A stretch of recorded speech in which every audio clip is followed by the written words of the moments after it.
네, 반갑습니다. 자, 이제 2025년 대비 2024년 1월 3일 이렇게 이제 개강을 하게 됐습니다. 이제 지금은 1월 달 강의가 시작이 되는 거고요. 오늘 강의를 하면서 전체적인 1년의 그 커리큘럼을 간단하게 한번 말씀드리고 수업을 들어가도록 하겠습니다. 자, 그러면 이제 제가 어떻게 수업을 할지를 얘기하기 전에 먼저 작년 컷하고요, 올해 컷을 한번 비교를 해봤습니다. 그래서 대략적으로 이제 선생님들 결과가 나왔으니까 아시겠지만 한 작년보다 한 10점 정도 그렇게 떨어졌다고 보이죠. 대표적으로 이제 서울하고 경기가 먼저 보일 건데요. 올해 컷에서는 좀 재밌는 현상이 있었죠. 첫 번째는 강원도 자체는 이제 2명밖에 안 뽑으면서 과연 이제 오를 수도 있고 오르지 않을 수도 있다고 했는데 강원도는 이제 확실히 올라 버렸고요.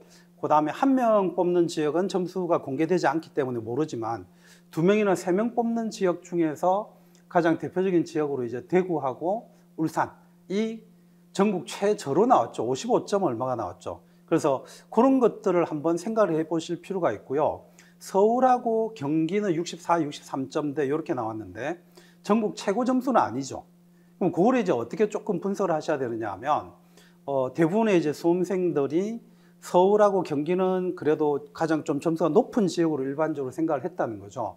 그러다 보니까 과연 올해는 안 붙으면 안 될 것 같고, 그 다음에 그래서 서울과 경기를 좀 벗어나서 주변 지역들을 보게 돼 있죠. 그러면 작년 같은 경우에는 충북이나 강원도가 뽑는 인원이 많으니까 그쪽으로 좀 흩어졌어요. 그러면서 차근차근 이제 주변으로 흩어져 가는데 올해는 그런 식으로 찾아보려고 했더니 1차적으로 강원도가 2명밖에 안 뽑아서 그쪽으로 가는 인원이 대폭 줄어버렸을 거고, 그러다 보니까 어디로 또 한번 2차적으로 밀려갔다고 저는 보느냐 하면 인천이죠.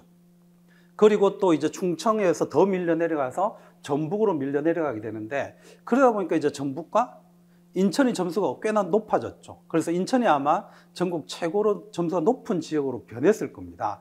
그래서 그런 식의 좀 변화들이 올해 있었어요.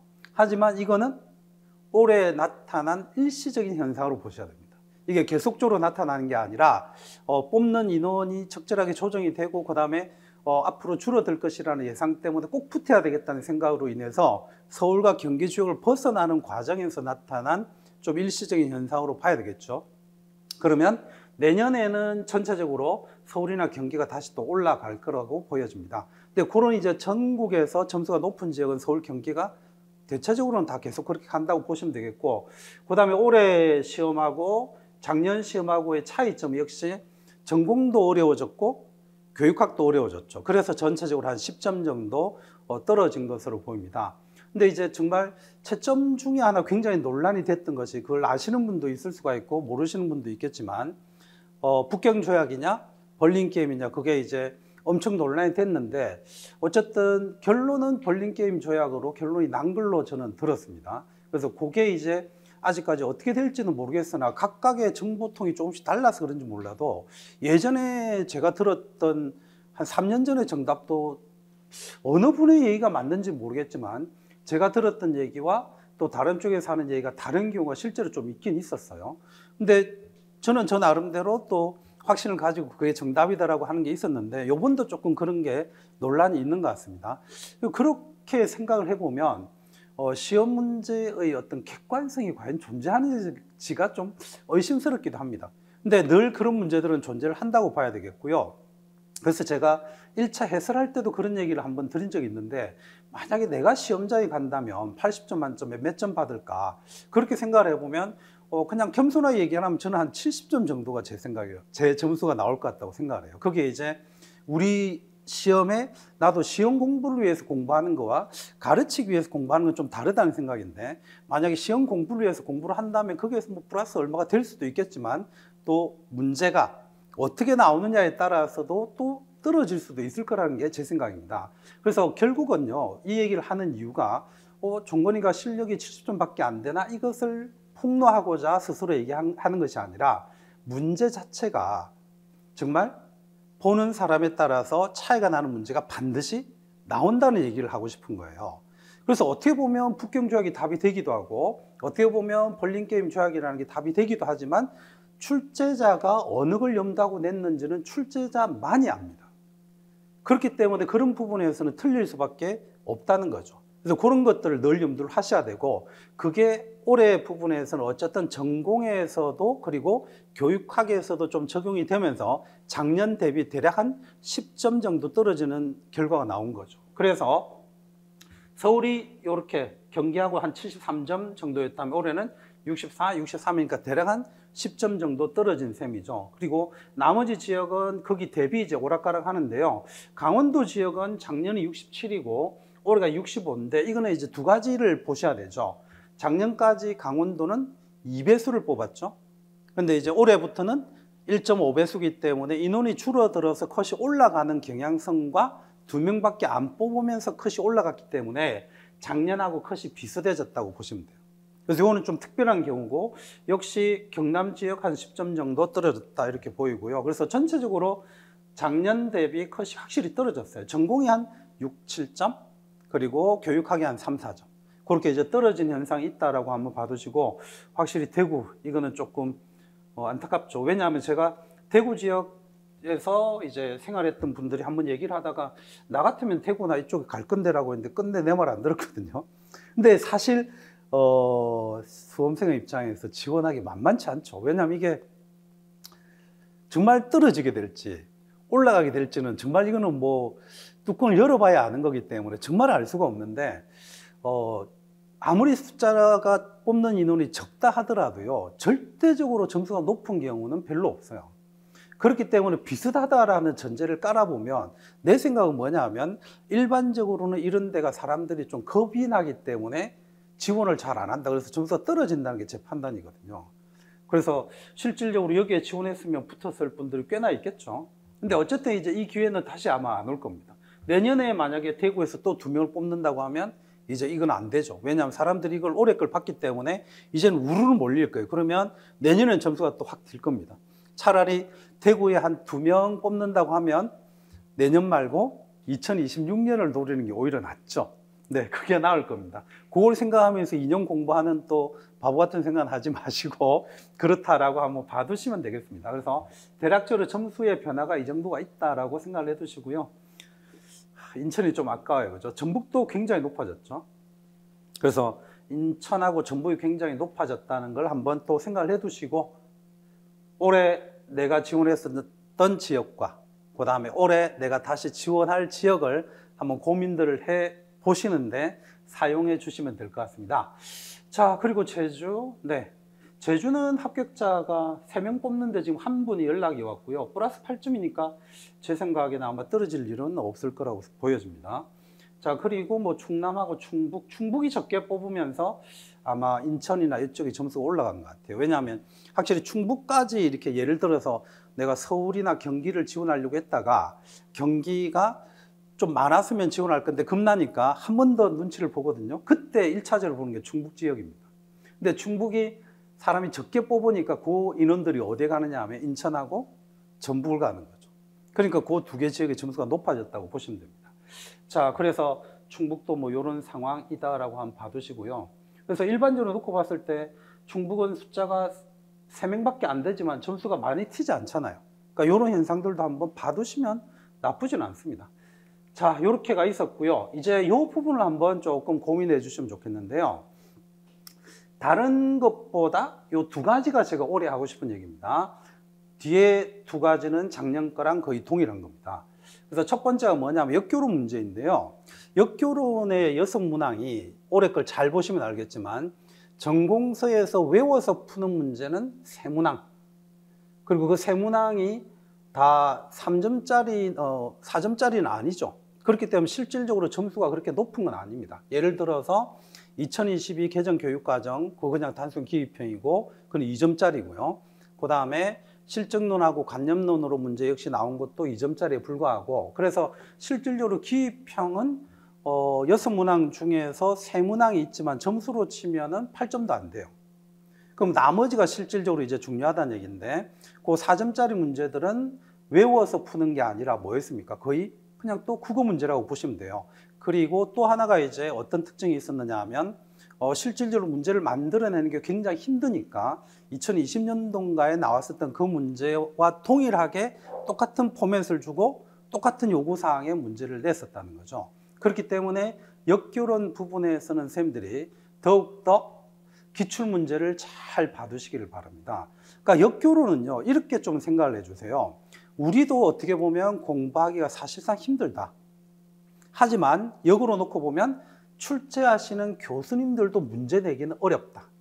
이렇게 생각을 해주셔야 됩니다. 그러니까 역교론 자체가 어렵다 이 문제보다는 역교론을 가지고 문제를 만들려고 했을 때 교수님들이 어렵다는 거죠.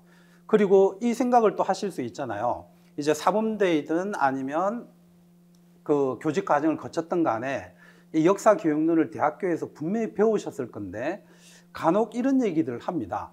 제가 대학교 때 배운 역사 교육론은 전공 교수님이 아니어서 정말 잘 모르겠습니다. 뭘 배웠는지 이런 얘기들을 많이 한단 말이죠. 근데 또 어떤 얘기도 하느냐 하면 우리는 전공이긴 한데 잘 모르겠습니다. 이런 얘기를 하죠.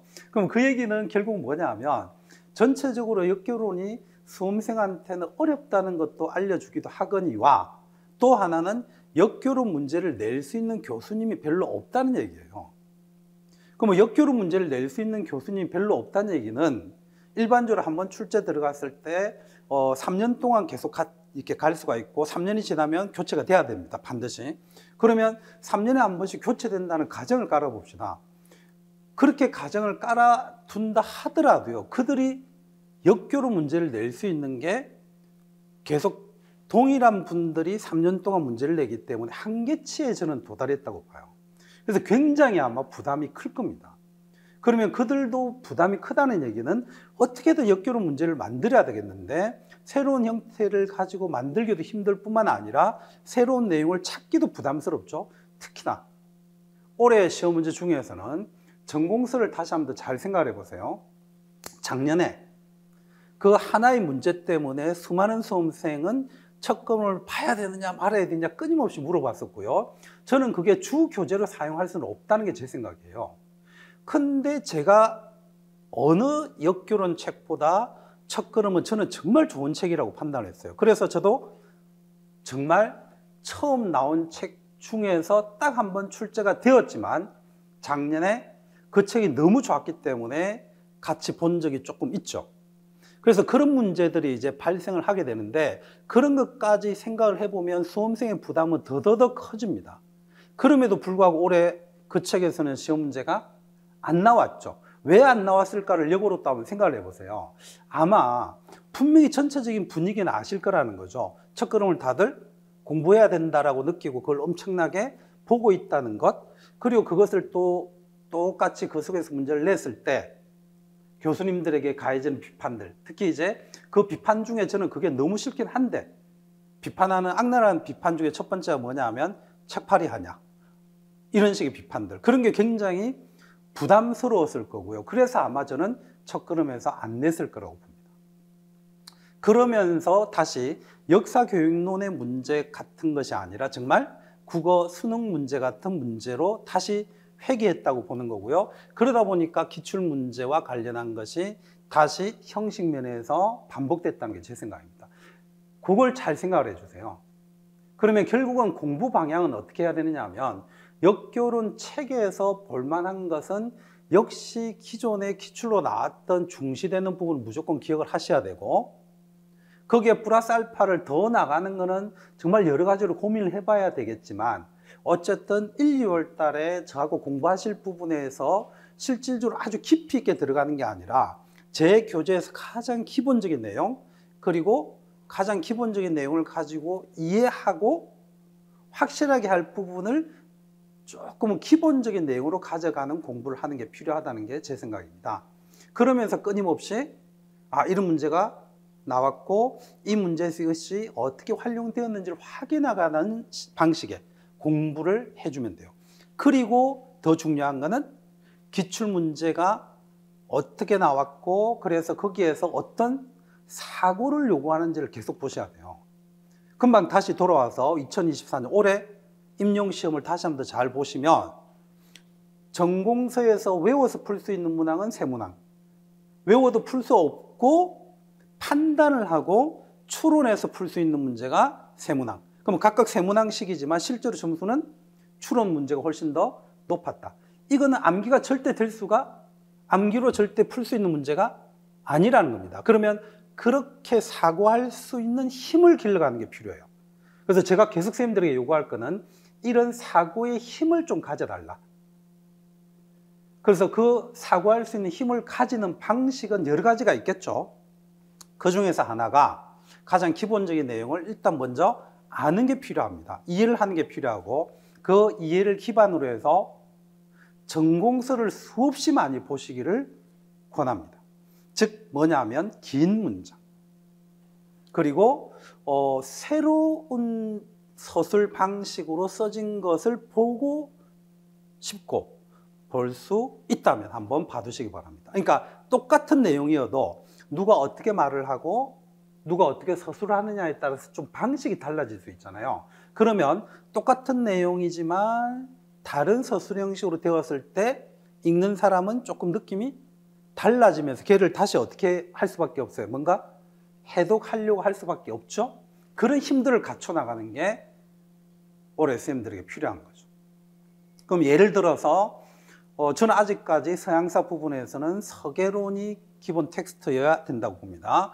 그 다음에 중국사에서는 동계론하고 한이중 이 두 가지가 기본 텍스트여야 된다고 봐요. 근데 그 두 가지만 보는 것으로 만족하지 마시고 똑같은 내용을 담고 있는 각자의 혹시 다른 책들이 존재를 한다면 그런 책들을 그냥 한 번씩 읽어보시면서 다른 서술 방식에 의해서 서술되었을 때 그것의 본질을 뽑아내는 연습들을 조금씩 하시면 시험 문제에서 낯선 문장이나 새로운 문장으로 나온다 하더라도 그것의 핵심을 뽑아낼 수 있는 힘을 좀 기를 수 있다는 게 제 생각입니다. 그래서 긴 문장으로 되어 있는 여러 가지 책들을 조금 핵심적으로 지속적으로 봐주시기를 권합니다.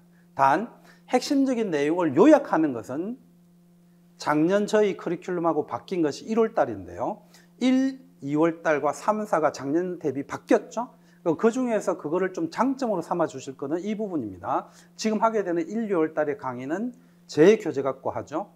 그리고 3, 4월 달에 이제 전공서 가지고 하게 되는데 이게 작년하고 바뀐 겁니다. 자, 그랬을 때 장단점은 분명히 존재를 합니다. 그러면 저는 다시 이렇게 바꾼 거는 제가 다시 돌릴 수가 없기 때문에 선생님들은 어떻게 하기를 원하느냐 하면 1, 2월 달에 제 교재 갖고 하는 것은 정말 가장 기본적인 내용을 확인해 주고 이해를 하는 방향으로 가져가 주시고 그거를 독자적인 서브노트를 만드는 게 아니라 이것을 서브노트로 만들어 달라고 부탁드립니다. 그러면 1, 2월 달에 했었던 이것을 서브노트로 삼고 3, 4월 달에 부탁하게 되는 전공서의 내용을 결합시켜 나가면서 핵심과 그 다음에 깊이 있는 문장들을 같이 볼 수 있는 기회로 삼아 주시면 아마 올해는 대응이 좀 되지 않을까 그런 생각이 듭니다. 다시 돌아와서요. 이 부분 다시 한번 더 잘 생각을 해 주십시오. 역교로는 단순 암기의 문제가 없을 수는 없다. 그건 반드시 있어야 된다. 하지만 실질적으로 정말 책에 있는 내용으로 답을 쓸 수 있는 내용보다는 그냥 주어진 문제 자체를 내가 해석하고 그래서 이게 답인지 저게 답인지 잘 알 수 없는 듯한 그런 문제들을 풀 수 있는 힘을 갖추는 게 올해 공부의 방향이어야 한다는 겁니다. 그렇기 때문에 수험생은 조금 더 힘들 수 있습니다. 암기는 암기대로 해야 되고 그 다음에 추론할 수 있는 힘도 갖춰가야 되기 때문에 수험생의 입장에서는 좀 힘들 수가 있는데요. 출제자의 마인드로 가져가면은 그들의 입장에서는 왜 학생들이 공부를 안 할까라고 생각할 수도 있습니다. 왜냐하면 암기할 건 별로 없으니까요. 그게 출제하는 사람의 생각과 푸는 사람의 입장 차이라고 봐야 돼요. 그래서 어쨌든 수험생의 입장에서는 굉장히 좀 복잡한 듯 하지만 좀 생각을 많이 할 수 있는 그런 공부 방식을 취했으면 좋겠고 그 형식은 올해 그 다음에 23, 24 아니죠 22, 21, 20 최근 한 5개년간의 역교론 형식이 있죠. 그런 문제들을 다시 한번 잘 봐두시면 분명히 도움될 겁니다. 그래서 요거를 조금 강조를 했고요. 그 다음에 중국사는 이제 거의 굳어진 것 같습니다. 일단 근현대 부분에서 너도 모르고 나도 모르는 문제가 반드시 나온다. 그렇기 때문에 이 부분을 좀 보강하는 게 필요할 것 같다는 게 저희 생각이고요. 그래서 일단 지금 이제 1, 2월 달에 이걸 얼마나 제가 보강할지는 아직까지 좀 결정이 안 내려졌고, 어쨌든 3, 4월부터는 근현대 파트가 조금 더 강조될 겁니다. 그러면 3, 4, 그 다음 기출에서 더 강조, 그 다음 요거를 생각을 해 주셔야 되는데요. 7, 8월 부분에서 저하고 한번 겪으신 분들은 알겠지만 소위 말해서 영역별, 진도별 영역별 모의고사를 치르는데요. 그때 전공서를 더 확장하는 방향으로 문제를 만들 겁니다. 그러면 결국 이제 이게 선생님들에게 좋은 것일 수도 있고 힘든 방향일 수도 있는데요. 예를 들어서 1, 2, 3, 4월에 이 내용들이 머릿속에서 잘 정리되어 있고 기억으로 남아있고 구조화되어 있을 때 7, 8월 달에 새로운 책, 예를 들어서 3, 4월까지 서계론 중심으로 공부를 한단 말이죠. 그러면 7, 8월의 문제는 서계론 중심의 문제가 아니라는 겁니다. 이해되시죠? 그러면 제가 선생님들이 금방 요구했던 것처럼 좀 새로운 책에 똑같은 내용의 새로운 책의 다른 서술 방식을 봤을 때 핵심을 뽑아내는 연습이 저는 7, 8월 달에 이루어질 거라고 보는 거죠. 하지만 어려울 수 있죠. 어떤 분들이 어렵게 되느냐 하면 1, 2, 3, 4의 내용 자체가 충분히 내 것으로 만들어져 있지 않은 분에게는 7, 8월 문제가 어려울 수 있어요. 자, 그래서 그것이 어렵게 되지 않도록 조금 생각을 해 주십시오. 이제 정리를 하자면 이렇습니다. 올해 저희 방향은 특히나 중국사에서는 그게 더 확실할 거다라는 얘기고요. 1, 2, 3, 4월의 내용들을 아주 기반으로 해서, 그러면 제 교재와 중국사로 친다면 동계론과 한이중을 기반으로 해서 여기에 7, 8월 달에 근현대 파트는 또 새로운 책들의 내용을 가지고 문제를 더 기본적으로 만들어내겠다. 그게 저희 생각입니다. 그렇게 해서 얘를 대비할 수 있게 할 거고요. 그러다 보면 아마 서양사 파트도 역시 조금씩 그렇게 변해 나갈 겁니다. 그래서 올해 7, 8월 달하고 9월 이후에 문항들도 실질적으로 예를 들어서 중국 근현대사 거기에서 많이 문제를 만들어내기도 했는데요. 아마 거기의 내용들을 거의 다 조금은 나올 만한 부분을 더 그냥 내가 생각할 때 A, B, C, D가 있을 때 올해는 계산상 이게 나올 것 같아서 이걸 중점적으로 문제를 만들어냈는데 올해는 그 방식이 아니라 얘네들을 거의 다 그냥 그대로 다 드리는 방식으로 할 겁니다. 그래서 전체 흐름을 놓고 보면 1, 2, 3, 4, 그 다음 5, 6은 주제가 좁아지는 게 어쩔 수 없고요. 그리고 7, 8을 이렇게 맞춰갔는데 이제 1, 2, 3, 4, 5, 6, 7, 8. 그래서 이제 뭔가 팍 좁혀서 해나가는 게 거의 없을 겁니다. 그래서 1, 2, 3, 4에 엄청 잘해 주셔야 돼요. 그래서 7, 8도 거의 이제 동일한 지식의 양만큼 할 수 있게끔 하고, 그 다음에 9월, 10월 달에도 거의 그렇게 할 방법을 지금 찾고 있습니다. 그래서 예를 들어서 이거는 확실히 바뀌어질 겁니다. 9, 10월 달에 올해 제가 했었던 방식을 보면 일단 주 1회는 저는 그대로 갈 거예요. 그러면 제가 이제 전체적으로 실전과 파이널까지 하게 되면 10회를 하게 되는데 거기에서 문항수는 그러면 정해져 있잖아요. 그러면 그만큼 주제를 찝어내는 거는 변화가 없겠죠. 작년하고 동일하게. 다만 해설지가 또 바뀔 거예요. 그러면 작년 같은 경우는 제가 이렇게 했죠. 만약에 내러티브라는 문제를 냈다면 내러티브와 관련된 모든 책들의 내용을 해설지에 넣었단 말이죠. 그래서 읽으면 반복적으로 해서 내러티브는 완벽하게 이해하게 한다. 이게 작년에 저희 방법이었어요. 이 방법이 바뀔 겁니다. 그러니까 즉 뭐냐 하면 내러티브 문제를 냈다. 아니면 올해 내가 북경조약 문제를 냈다. 예를 들어서 모의고사에서 내면 그 북경조약과 관련되는 그것만 여러 책에 있는 것을 다 갖고 와서 그게 나오면 누구나 쓸 수 있게 했던 게 올해의 전략이었지만 이제 올해는 2024년에는 그냥 북경조약 문제만 낸 거고 내러티브 문제만 낸 거고 진짜 그걸 다시 그 주변을 다 갖고 올 겁니다. 그래서 한 가지 주제를 해설지에 넣는 게 아니라 그 주제를 포함한 이 넓은 지점의 내용을 갖고 가서 그걸 다시 볼 거예요. 그러니까 문제는 문제대로 풀고 해설지에서는 그 주변을 다시 1, 2, 3, 4월로 돌아가서 본다고 생각하시면 돼요. 그래서 어떤 문제가 나오든지 간에 대응을 하게끔 하겠다는 게 올해 저희 일단 변화된 방식입니다. 그래서 그걸 한번 잘 생각을 해 두시면 좋겠어요. 그래서 이런 것까지 어느 정도는 조금 잡을 수 있게 하겠다는 게 저희 목적입니다. 그래서 이 두 가지 잘 봐두시기 바랍니다. 역교로는 출제자 교수님도 굉장히 어려워하고 있고 화 상태이기 때문에 최근 5개년간의 추론하는 국어 문제와 같은 형식의 역교육 문제를 끊임없이 고민해달라. 그리고 그런 판단을 할 수 있는 기회를 스스로가 만들어달라. 그렇게 이제 말씀드렸고요. 그 다음에 이런 것을 또 할 수 있는 기회를 같이 잡아가도록 하겠다는 겁니다. 그 다음에 이제 사료는 끊임없이 좀 봐주셔야 되는데, 어쨌든 사료의 기회평 문제가 나오는 거는 사료 자체를 봐야 되는 거지만, 그게 아니라면 사료 자체보다는 내용을 익숙하게 해둠으로 해서 사료를 추론할 수 있는 방식이 가장 기본이어야 합니다. 그래서 내용 지식을 충분히 정확하게 쌓아가면 사료도 해석이 된다는 거, 그걸 한번 봐두시고요. 그 다음에 한자 부분도 끊임없이 선생님들이 질문하고 고민스러울 수밖에 없는 건데, 어쨌든 저희 공부 방식은 어느 한 부분을 확실히 잡으면 해결이 된다는 게 저희 공부 방식입니다. 그래서 한자는 내가 가장 자신 없다라고 생각하는 분일수록 1, 2월 달에는 어느 하나의 사료만 무조건 거기에 있는 한자를 다 외워주세요. 예를 들어서 지금 오늘 만약에 한국사를 하거나 내일 한국사를 했다고 봐요. 그러면 거기에서 한자 사료 하나 정도는 볼 겁니다. 몇 개는 볼 거예요. 그러면 그 중에서 한 개를 잡아서 1월, 2월 동안 거기에 나오는 한자 30개에서 100개 정도를 외우는 거죠. 그러면 다음 주에 또 진도 나가고 8주까지 진도를 나갔을 때 한자를 볼 거 아니에요.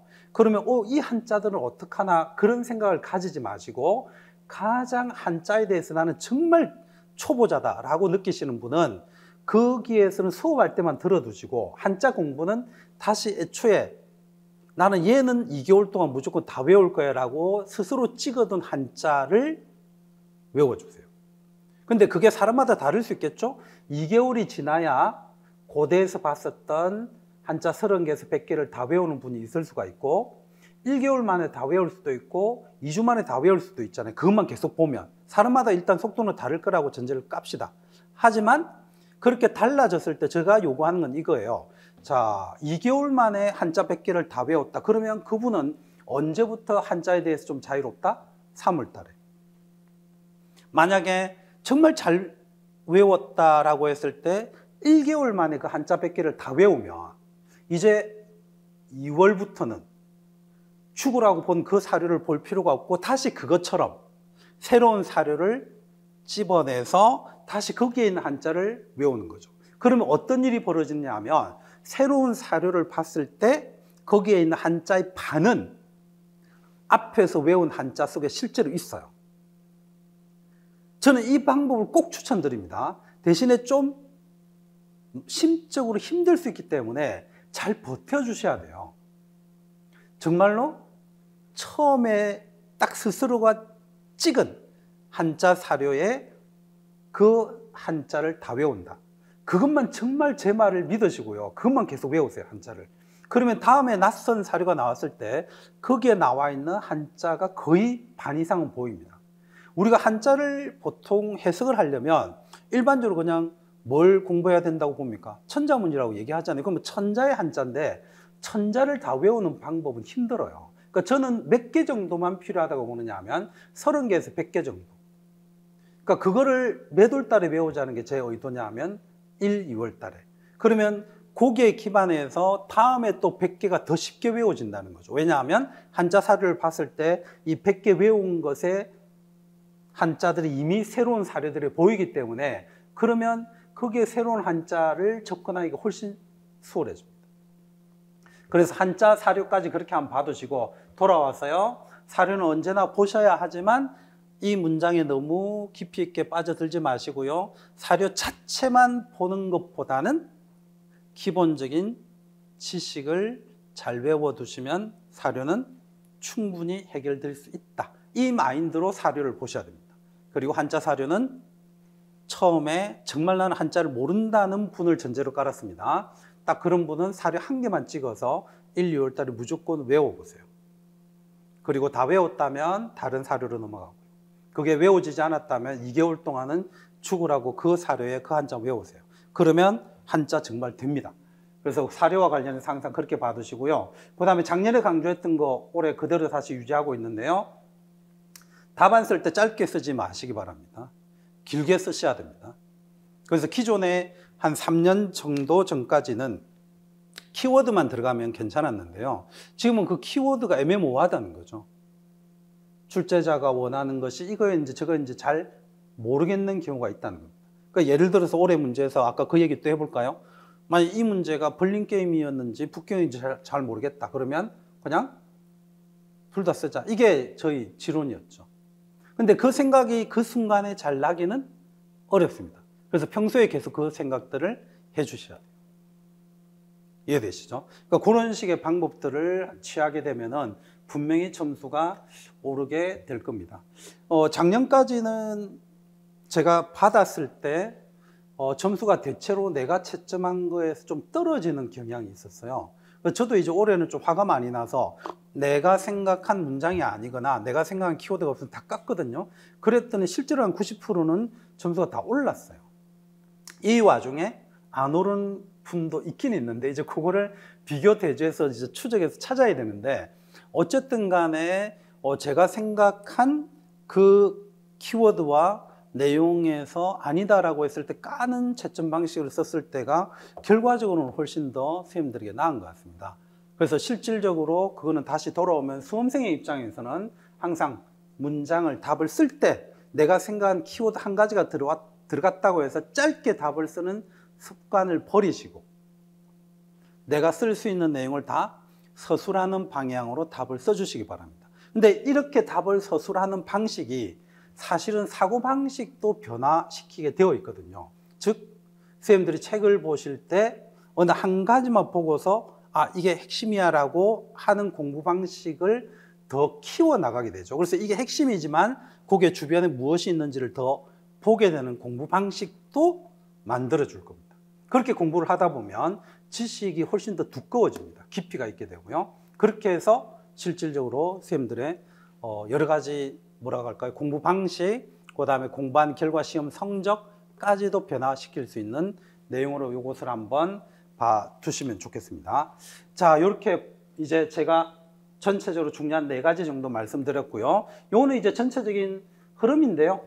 이제 아까 얘기했던 것처럼 1, 2월 달하고 3, 4월 달이 작년 대비 바뀐 거죠. 작년은 전공서하고 재교재였는데 올해는 재교재, 전공서 이렇게 바뀌어 있다는 거. 그래서 아마 재교재로 이제 수업을 들어가게 되면 실질적으로 교재에 있는 내용을 다 다루지 않을 수 있다는 것을 선생님들이 알아두셔야 됩니다. 그러면 개인적으로 이것까지 안 해주면 굳이 교재에 왜 넣어놨어? 이런 생각하지 마시고요. 가장 기본적인 거, 반드시 알아야 될 것 위주로 내용을 확인한다. 그리고 그것을 구조화하는 작업을 해나가는 게 1, 2월 달이라고 보시고 거기에서 나머지 부분은 각자가 아는 게 있다면 복습할 때 봐주시면 되고요. 나는 정말 무지랭이다 라고 스스로가 판단이 든다면 그냥 저하고 수업한 것만 봐주세요. 이건 왜 안 하지라는 의문을 가지지 마시고 그러면 결국은 저는 기본적으로 정말 기본적인 내용만 하겠다는 거죠. 그래야 쉬워집니다. 그리고 거기에서 각자의 상황에서 제 교재의 다른 내용들은 볼 수 있으면 봐주시고 정말 모두가 이런 전제를 깔면 저하고 본 것만 보시면 되죠. 이런 전제란 뭐냐 하면 초수고 지금까지 전공 내용을 본 적이 없다는 전제를 깔면 1, 2월 달은 그냥 저하고 보신 부분만 봐주세요.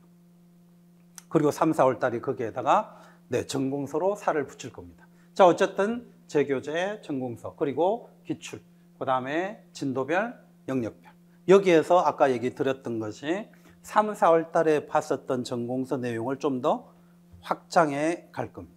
중국 3에는 중국 근현대사, 삼천리 그게 좀 더 들어갈 거고요. 그 다음에 여기에서 3, 4월 달에 첫걸음에 어느 한 부분은 볼 거예요.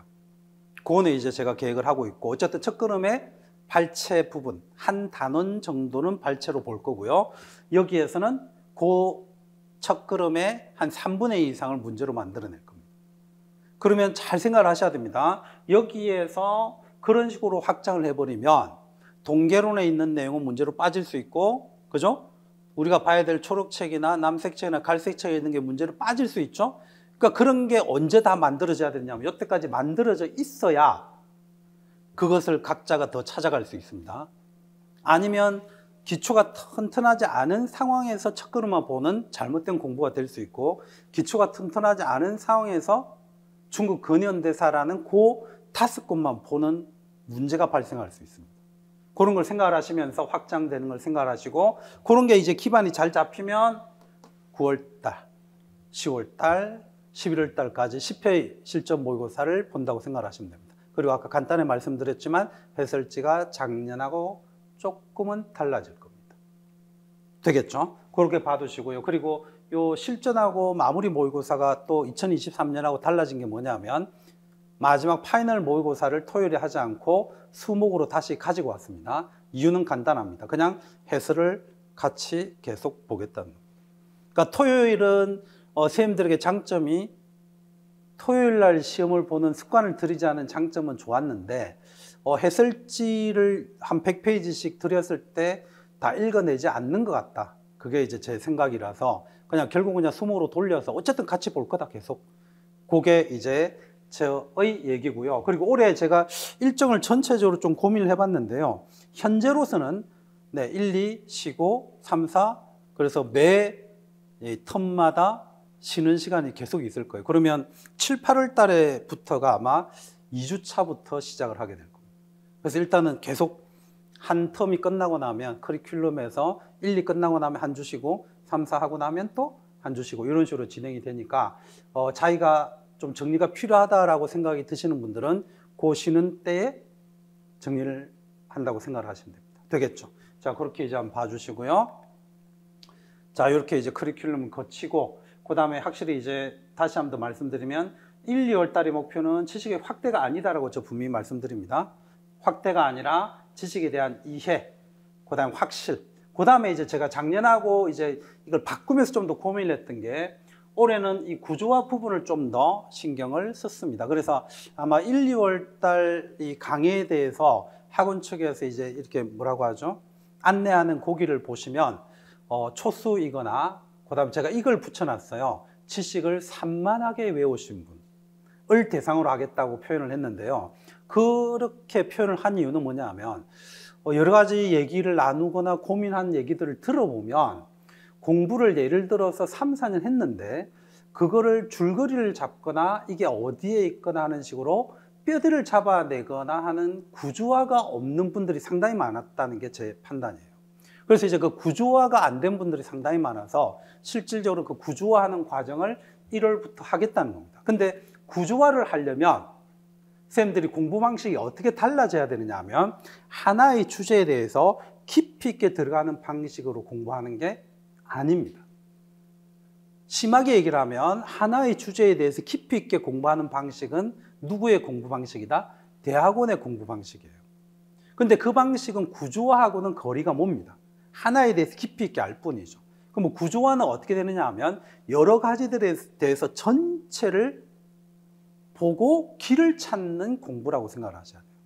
예를 들어서 지금 노량진에 정말 처음 온 분이 있을 수도 있고요. 아니면 노량진을 다녀보신 분들도 있을 수가 있는데, 이 분들에게 우리나라 전체 지도를 갖다 주고 노량진이 어디에 있는지 찍으라고 하면 못 찍을 수 있다는 거죠. 그리고 또 예를 들어서 이렇게 앉아있는 방향에서 저를 보고 있는 게 동서남북 어느 쪽인지 아직 모를 수 있죠. 왜냐하면 우리 학원 건물을 아직까지 익숙하지 못하기 때문에 이게 내가 어느 방향에 있고 어느 쪽을 보고 있는지 전혀 모를 수 있어요. 그러면서 그냥 4층에서 여기서 공부하고 있구나 이렇게 생각하고 그렇게 1년을 지낼 수도 있다는 거죠. 그러면 이렇게 1년을 지냈을 때 4층의 구조에 대해서 시험 문제가 나오면 누구나 다 풀죠. 하지만 이 건물에 우리 강의실이 어디에 있는지를 물으면 그분들은 틀려요. 이해되시죠? 그래서 어떤 문제가 틀리느냐 하면 간단한 문제를 틀리는 거죠. 간단한 문제는 단순한 지식을 묻는 게 아니라 그게 어느 지점에 어떤 사건인지를 묻는 건데 구조화가 안 돼 있기 때문에 걔를 못 찾아 들어가는 거죠. 그래서 1, 2월 달에는 기본적인 내용도 외우는 건 당연히 필요한 거지만 그 기본적인 내용에서 먼저 큰 산을 보고 그 다음에 거기에서 각각 다시 파고 들어가는 형식의 수업을 끊임없이 진행을 할 겁니다. 그래서 이게 어느 파트에 있고, 그래서 어떤 지점에 조금 더 들어갔을 때 어떤 내용이 있는지를 확인하는 공부 방식을 1, 2월 달에 한다라고 봐주시면 됩니다. 그래서 이해, 그 다음에 확실성, 이거는 다른 이야기가 아니라 기억하자는 거죠. 이해하고 기억하고 기억하고 이해하자는 거고, 그 과정이 그냥 끝나는 게 아니라 구조화를 이루면서 이해하고 기억하자는 겁니다. 그리고 이제 이렇게 오래 붙여놨습니다. 리젠의 얘기죠. 경험의 성장이라고 1, 2월 달 강의를 붙여놨습니다. 그래서 리젠이 얘기한 경험의 성장은 이제 요게 시험에 나왔을 때 우리 쌤들은 아무도 틀리면 안 됩니다. 강의 제목에 붙여놨기 때문에. 그래서 경험의 성장이란 과거에 대한 지식을 습득하는 거. 그래서 이게 일단 1, 2월 달에 필요한 거예요. 지식을 습득해야 되죠. 그리고 지식에 대한 관심에 따라 학습을 해야 돼요. 이 과정이 필수적으로 필요한 거죠. 저는 개인적으로 이 학습은 주로 복습이 될 거라고 강조합니다. 복습이 되어야 됩니다. 그리고 습득되는 경험 자체를 늘려가는 거죠. 그래서 지식도 습득하고 이 경험을 확대해 나가는 것이 리젠이 얘기한 무엇이다? 경험의 성장인데 이게 1, 2월 달에 이루어져야 돼요. 그럼 1, 2월 달에 이게 이루어지고 나면 금방 얘기한 대로 저는 무엇이 쌤들에게 갖추어진다고 보느냐 하면 이해하고 확실하게 암기했고 거기에 구조화가 이루어졌다. 이걸 기반으로 해서 이제 3, 4월 달에 전공서를 본다. 그러면 그때는 자기 생각도 더 커지겠죠? 그게 리젠이 얘기하는 해석의 성장입니다. 그래서 이제 충분히 유추가 되죠? 이게 3월 달 강의의 제목이 될 겁니다. 그래서 자신의 관점을 가져나가고 자신의 관점에 따라서 논쟁도 할 수 있으면 좋겠지만 그것까지는 수험생의 입장에서는 목표로 삼지 말고요. 자신의 생각을 가지고 전공서를 계속 봐달라는 겁니다. 그리고 이게 되고 나면 이제 리젠이 얘기하는 게 뭐냐면 실생활에 적용하는 단계가 마지막으로 남아요. 그래서 경험, 해석, 그 다음에 실생활에 적용하는 건데 그 실생활에 적용하는 걸 뭐라고 부른다? 방향 설정이라고 표현합니다. 이게 그러면 실생활에 적용한다는 것은 우리 시험에 실제로 적용하는 걸로 저는 두는 거고, 그래서 몇 월 달부터다? 5월 달부터. 그렇게 해서 이제 강의명도 이렇게 잡아뒀는데요. 이 명칭이 시험에 나왔을 때 절대로 틀리지 않게 하는 효과도 있고, 이 부분을 계속 끊임없이 한번 생각해 달라는 의도도 있습니다. 어쨌든 1, 2월 달은 이해하고 확실하게 외우고 구조화하는 과정이다 라고 다시 한번 더 봐두시면 좋겠고요. 그 다음에 이제 3, 4월 1, 2월 달을 기반으로 해서 재구조화 한다라고 했고요. 그래서 저는 해석의 성장이다 라고 명칭을 붙일 겁니다. 그 다음에 5, 6월 달은 역시 이제 기출을 통해서 하는 건데요. 올해 역교론 같은 경우를 봐서 이제 역교론 기출을 좀 더 강조할 겁니다. 아마 그래서 역교론만 강조하는 게 아니라 전체적으로 이 기출을 조금 더 풍부하게 보는 과정을 거칠 겁니다. 그래서 작년과 재작년에 5월 달을 7주 만에 끝냈는데요. 올해는 그러지 않을 겁니다. 8주 동안 충분히 아마 하게 될 겁니다. 그렇게 이제 봐두시면 되고요. 7, 8월. 그래서 여기에 제가 아까 핵심 적어놨죠. 전공세 확대가 이루어질 거다.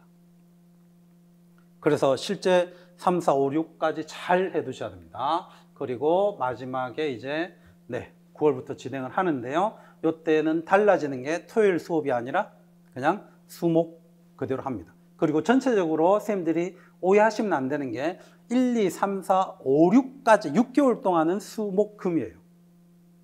근데 7월부터는 수목입니다. 이틀로 줄어듭니다. 그래서 이때는 이틀로 줄어들고 선생님들이 해야 될 게 더 많죠. 근데 올해는 미리 조금 말씀드리지만 혹시 이거는 미리 얘기를 한다고 해서 제가 꼭 할 건 아닌데요. 그래도 얘기를 드리고 싶은 게 7, 8월에 수목으로 줄어드는데 정말 내가 생각하는 데까지 안 되면 금요일 날 수업할 수도 있습니다.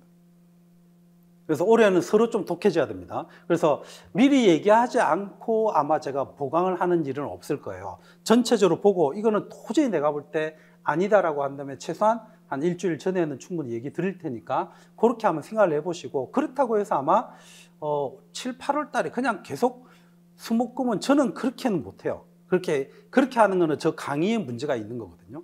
원래 계획대로 밀고 나가되 새로운 책을 밀어넣다가 보면 분명히 이 부분에서 조금 더 시간이 필요할 때가 분명히 있을 거라는 거죠. 그래서 그런 게 생길 수 있다는 것만 한번 알아두시면 좋겠습니다. 자, 그래서 1, 2월 제가 개념 수업이라고 적어놨지만 5, 6월까지는 이 형태로 주로 진행이 될 거예요. 그래서 역교론하고 오늘은 아마 역교론만 하게 될 것 같습니다. 그리고 한국사고요. 한국사가 목요일까지 넘어가고 중국사가 목요일 오후하든지 금요일 오전까지 넘어가고 그 다음에 서양사. 그래서 큰 패턴으로는 이렇게. 근데 이게 1, 2, 3, 4, 5, 6까지 이렇게 진행이 돼요. 이해되시죠? 그리고 7, 8월부터는 수목만 하게 되니까 조금 패턴이 달라질 거고요. 그 다음 교재는 그냥 이겁니다. 일단 2022년도에 발행한 겁니다. 그래서 2022년도에 발행한 거 그냥 그대로 계속 쓰시면 됩니다. 자, 그래서 출판사가 저를 싫어하긴 하는데요. 일단은 그냥 기존에 책이 있으신 분은 굳이 살 필요가 없다는 거고 저하고 처음 하시는 분만 구입하면 되죠. 그래서 출판사는 별로 안 좋아해요. 그러니까 이거 다 파기하고 새롭게 오타 수정해서 또 돈을 버는 걸 좋아하긴 하는데요. 저는 그게 잘 안 되더라고요, 아직까지. 그래서 일단 2022년도 거 요 표지로 되어 있는 거 그대로 쓰시면 된다는 거 말씀드리고 7, 8월부터는 수목이 기본으로 변합니다. 대신에 미리 말씀드렸지만 금요일에 보충을 할 수도 있다는 얘기는 지금 미리 드렸는 거죠. 그 정도 이제 보시고 네, 9월달, 11월달 이렇게 진행이 됩니다. 오전에 시험을 보고 오후부터 다음 날까지 해설이 들어가는데 올해 해설은 내가 생각한 지점을 풍부하게 해설을 했다면 올해는 내가 생각한 지점 해설 플러스 주변 지역을 해설하는 방식으로. 그래서 1, 2, 3, 4를 다시 본다. 이런 마인드로 해설지를 기다려 주시면 됩니다. 물론 해설지는 공개적으로 드리지는 않습니다. 그거는 계속적으로 네, 제가 만들어가는 형태가 될 겁니다. 자, 이렇게 하고 그 다음에 제가 이 부분 다시 한번 더 말씀드리면요.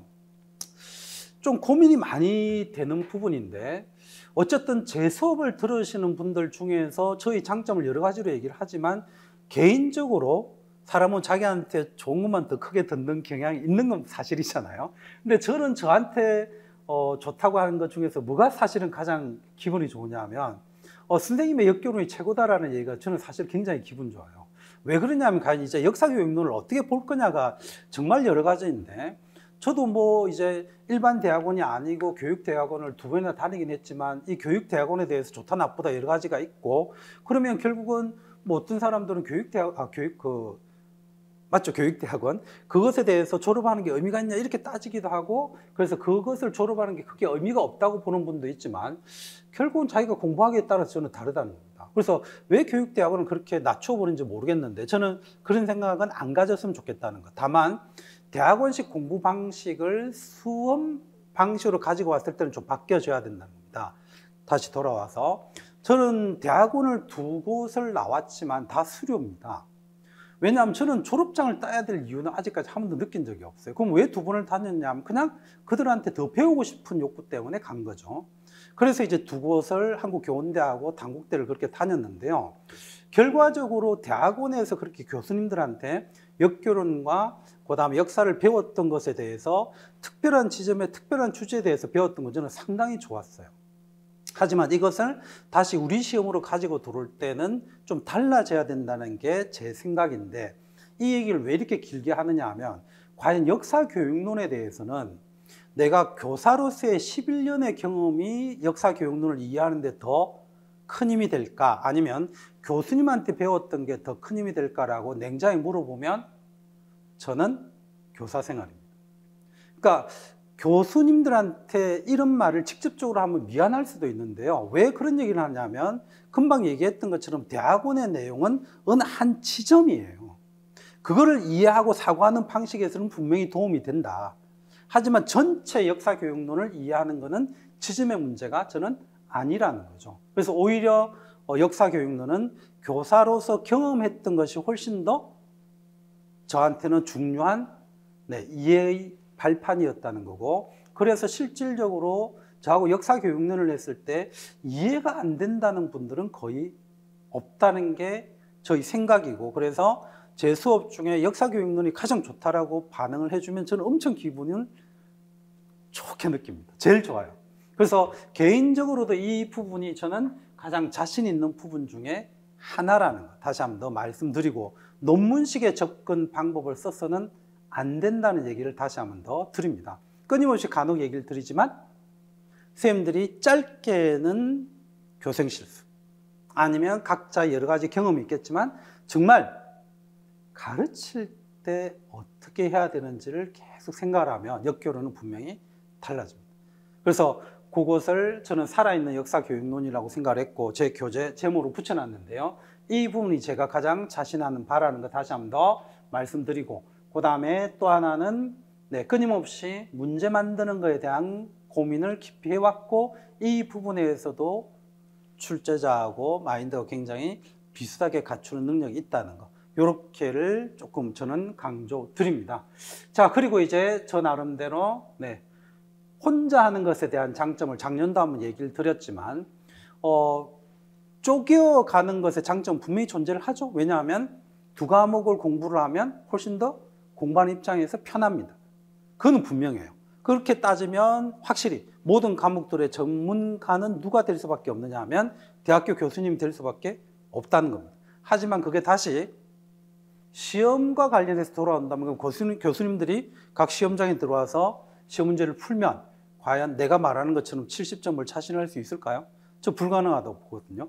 그렇게 놓고 본다면 결국은 다시 돌아와서 뭔가 가르치는 것에서 어느 만큼 할 수 있다는 것은 노력에 의해서 달라지는 거라고 보는 거고요. 그래서 저는 개인적으로 충분히 우리가 흔히 얘기하는 역교론과 나머지 세 과목 합쳐서 네 과목 정도는 공부할 수 있어야 된다는 게 제 생각입니다. 어차피 쌤들도 저보다 공부를 더 많이 합니다. 5과목 공부하잖아요. 전공에서 4개 플러스 교육학. 수험생이 그렇게 하는데 가르치는 사람이 그걸 못한다? 저는 아니라고 보는 거죠.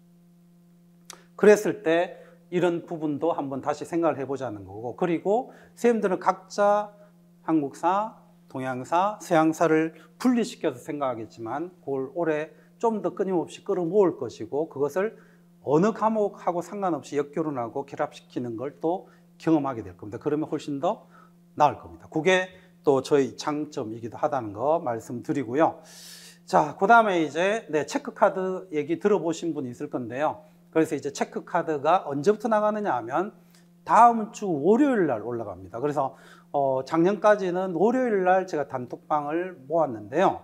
아마 올해는 내일 저녁 때쯤에 단톡방을 모을 겁니다. 그러면 내일 저녁 때쯤 단톡방을 모았을 때 체크카드를 준다는 거냐? 그건 아닙니다. 그러면 체크카드가 뭔지 먼저 말씀드리면 일종의 암기카드라고 보시면 되겠고, 사진으로 이렇게 넘겨서 그냥 한 주마다 보시면 되는 그런 카드예요. 그걸 명칭을 제가 김종훈의 체크카드라고 명칭을 붙인 거고, 일종의 암기카드는 다음 주 월요일 날 올라갑니다. 그러면 왜 내일 목요일 날 오후나 저녁 때 단톡방을 만드느냐 하면 그냥 먼저 승화하신 분들부터 그냥 계속 끌어모아서 계속 체크카드랑 동일한 게 될 수도 있고요, 아닌 게 될 수도 있는데 그냥 퀴즈를 계속 올릴 겁니다. 그래서 그냥 오늘 했던 거 그거를 내일 당장에 한번 풀어보는 거죠. 근데 이게 단톡방에 올리는 거기 때문에 실제 문제처럼 긴 이런 형식을 갖추는 게 아닙니다. 정말 단순한 질문일 수 있어요. 그냥 사례를 들자면 율비스에서 전공육사를 가르치는 사람의 이름은 뭐냐, 이렇게 물을 거라는 거죠. 그래서 오늘 배웠던 것을 정말 단순하게 중요 키워드는 외우는 방식의 퀴즈를 그렇게 올릴 겁니다.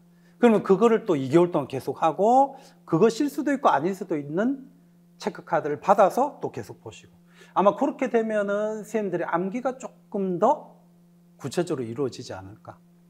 그렇게 한번 봐주시면 됩니다. 그래서 단톡방은 내일 오후나 저녁 때 그렇게 모아서 오늘 했던 것부터 저녁 때부터 차근차근 퀴즈가 올라갈 거다라고 봐주시면 될 겁니다. 되겠죠? 그래서 체크카드하고 이렇게 생각을 해주시고요.